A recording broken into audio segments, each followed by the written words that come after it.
Hello everyone, welcome to our channel. Today I have a small video for you on how to add photo in Google Docs on mobile.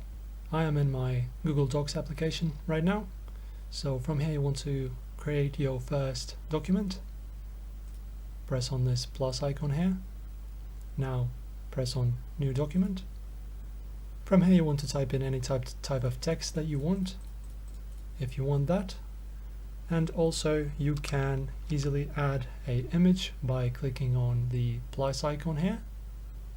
Click on the plus and from here choose image.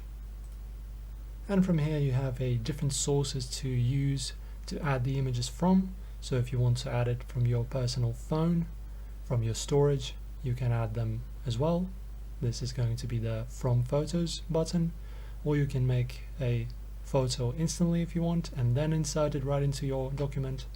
Click on the plus, image, then choose a photo or a picture from your phone. Okay, so for example this kind of picture. And now as you get back you have a document that you have just created which has a text and also has an image. Thank you guys for watching, subscribe to the channel, press on the like button, and I'll see you in the next video.